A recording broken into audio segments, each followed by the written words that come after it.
Sri, thank you very much for joining us today. Many people have been asking me about platinum and palladium, just given the moves that we've seen in these metals this year and just in the last few months. And I have to admit, these are metals that I don't follow that well, and I don't know too much about them. So I'm hoping you can help me with that. And you're a senior portfolio manager at Sprott Asset Management, and you invest in the sector, so you're the right person to speak to. And I just want to jump right into it. One of the things I often hear about are platinum and palladium fall under this category of PGMs. What exactly are PGMs? PGMs are platinum group metals, and it's a certain group of metals which tend to coexist together in the Earth's crust, and they're oftentimes mined together. So we're talking about platinum, we're talking about palladium. Sometimes people throw in rhodium, ruthenium. These are all different elements that kind of round up the PGM complex. So let's attack each one of these metals by themselves. And I want to start with platinum. It's trading around $1,700 an ounce, give or take. It's up 80% on the year. What's been driving this demand in platinum? The the demand in platinum has been, I would say, robust for many, many years. If you're asking about what is driving the price movement in platinum, and platinum is up, I think, circa 75, 76% year to date. The big driver behind it is actually the recognition by the broader market that the demand for platinum is far outstripping the supply, and the supply of platinum is highly inelastic, whereas the demand remains unrelenting, and there is certainly very few ways of substituting away from platinum that we know of right now. And why don't we talk about the demand for platinum? What's driving the demand? What's it used for? So if you look at platinum, there are a number of different sources of demand. The biggest source of demand is the auto catalyst. So most people who drive cars, especially the cars that are either hybrid or have an internal combustion engine in it, requires the installation of a catalytic converter so that the emissions are able to stay as clean as mandated by the government. And that is the biggest source of demand for both platinum as well as palladium. The second big source of demand is industrial uses. And it really gets into a lot of the nitty gritty, but everything from glass making to chemical manufacturing to petrochemical refining, it all requires the use of platinum. And palladium also has a small industrial demand, and very similar to platinum, it's used to catalyze or be in place for very high-end electronic applications, capacitors, IoT, that sort of things. And so when you say platinum or the number one use of platinum is for catalytic converters, what percent would it be?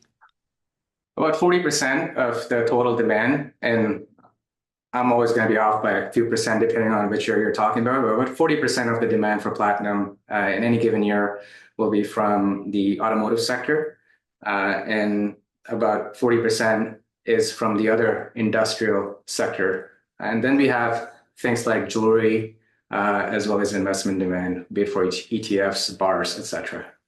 And why don't we talk about the demand and supply? You just spoke about demand, but what about supply? What's going on there? Do we have any mines coming online or? So the short answer is yes and no. So we have some mines that are expected to come online. So Ivanhoe is looking at starting up their Ivan Platts operation. But on the flip side, we also have some of these old tired mines in South Africa that are slowly winding down their output or may even get shut down. So net, when you look at the top line, the total number of ounces that are coming out of the ground is 5.5 million ounces as far as the eye can see. And then you add on a little bit of recycling. These metals can be reclaimed when cars are, I guess, sent to the wreckers. Typically about 1.5 million ounces any given year. So for platinum, you're talking about a total supply of 7 million ounces. And demand is? Demand is 8 million ounces. Again, give or take. There's always a bit of a fudge factor there. No one really knows. But in any given year, the demand for platinum has been in that circa 7.8 to 8.2 million ounces. And that, if you look at the 7 million ounces supply, naturally that leads to about a million ounces of a deficit. And that has been the case for the past few years where platinum has been in a deficit. And in the coming years, the expectation is for the demand to actually go up. We can get into some of the reasons why, but the expectation is for demand to increase ever so slightly. And against that, the supply is not responding. Well, let's get into some of the reasons why. And I want to ask you first about EVs. Uh, 5 years ago, like everybody wanted an EV, and then it kind of topped out 2 or 3 years ago. In North America, anyway, the number of units being produced, the number of units being sold has come down quite a bit. Is this price move that we've seen in both platinum and palladium, does it have to do with more people buying traditional cars or internal combustion engines? I would say that it's part of the picture because while, like you said, a few years ago, the expectation was for the EVs to really ramp up and take bigger and bigger market share from gas-powered engines. And the reality has been somewhere less than expectations. So in North America, for instance, the uptake of EV has really slowed down. And in China, the uptake of EV has been quite strong, perhaps because there has been a huge push from the governmental side of things. So against that, what is also taking place is that Europe is asking for tighter emissions out of gasoline-powered, diesel-powered cars. China is similarly asking for stronger standard, lower emissions. So now there's a China 7 standards that will be coming out for 2026.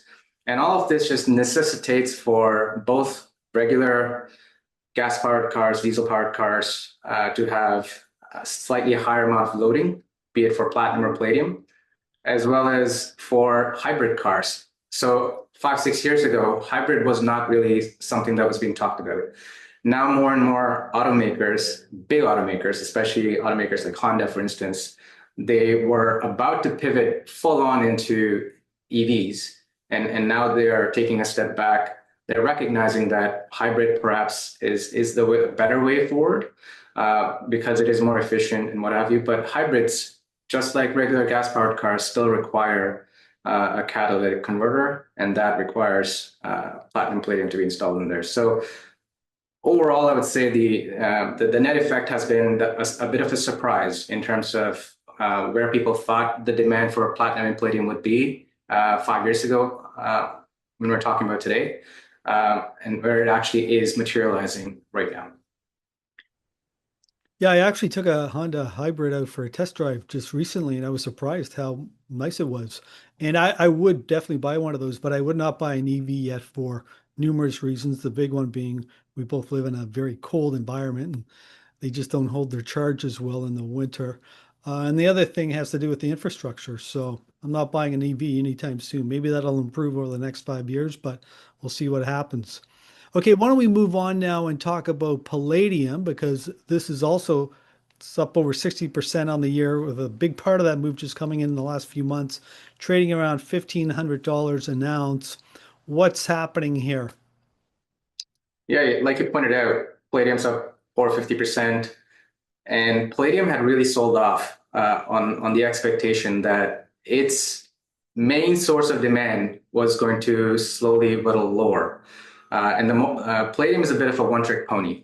85% of its demand comes from the auto sector. And if people were thinking that over time there would be a big shift away from gasoline-powered cars, naturally Palladium would be one of the biggest hit as a result. But like we talked about earlier with platinum, the expectation from 5 years ago has not really materialized today, and as a result, the demand for palladium has remained a little bit more robust than many had given palladium credit for. And if you recall, if you go back to 2016, prior to that, for 3 or 4 years, the price of palladium was kind of stuck in that $6,800 per ounce range while it was in a deficit. And once that deficit became a worry and investors started picking up on it, the price went from $600 to north of $3,000. And we are still in a bit of a deficit situation as far as palladium is concerned. It is not as deep of a deficit, but it is in a deficit, and that deficit is not expected to be in a surplus territory, at least for the next couple of years. So that recognition of palladium, uh, perhaps not, or recognition of palladium being as tight as it is right now, is part of what's driving the price action in palladium. Palladium's up over 50%, like you said. And you mentioned that a large percentage of platinum comes from South Africa. What about palladium? Where does it come Around from? 40% of the global palladium supply comes from South Africa. And I think it's closer to 75% of all the platinum supply comes from South Africa today. So as I mentioned, they both platinum and palladium have put in significant moves this year. Where do you see the price going in the coming years? So deficits lead to the recognition of a mismatch between the supply and demand. We are in a deficit situation for both platinum as well as palladium. The deficits for platinum are perhaps a bit more intense. We're in a bit of a critical level right now in that the above ground stockpiles that we currently have observed around the world are just not enough to be able to meet the said deficits for more than 3 or 4 years out. And after that, what happens? I mean, you can be in a scenario where you all of a sudden can't manufacture enough cars because you don't have enough platinum to go around or enough palladium to go around. So my suspicion is that the price of platinum is due for a significant re-rate. It is a very small esoteric market. I mean, like I said, we're talking about a market that is only 7 million ounces total per year. So it takes a long time for investors to recognize this. But when they do, the price response tends to be quite spectacular. And so far, we're perhaps witnessing the first leg up on that price response side of things, with platinum having moved from circa under $900, $900,000 to $1,600, $1,700 right now. And you mentioned that we've been running at a 1 million ounce deficit. How long have we had that deficit? And is a million ounces like, have we seen that in the past, or is that a big number, or can it get a lot larger? So the deficit in platinum was not a deficit forever, right? So if you go back, I think in 21 or 22, the deficits or might even have been a small surplus at that time. But those deficits have been growing recently because we have seen earlier we touched on palladium and how the price went from 600 to 3,000 plus. So naturally, platinum and palladium to some degree can be substituted one to the other. And we had seen some of the automakers shift away from palladium being too expensive towards platinum, which was more readily available and was not in a deficit situation.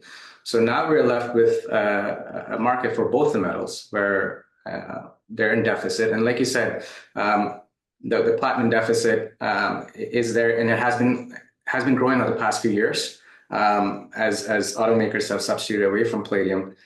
It's not expected to change for the next however many years because there's not a lot of extra supply of the metal coming out of the ground.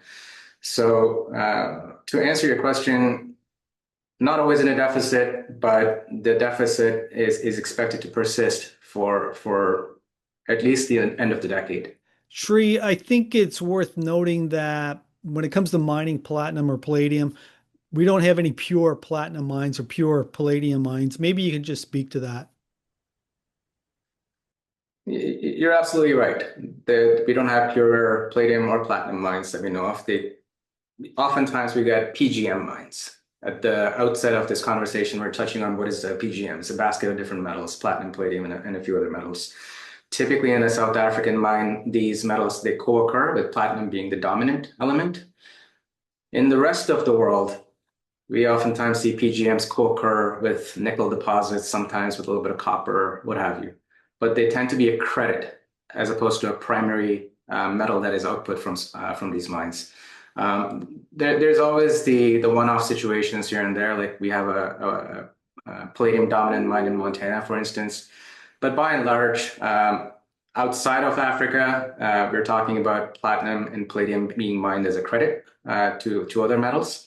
And within Africa, we get platinum and palladium mined together, but there are no platinum mines and there's no palladium mines.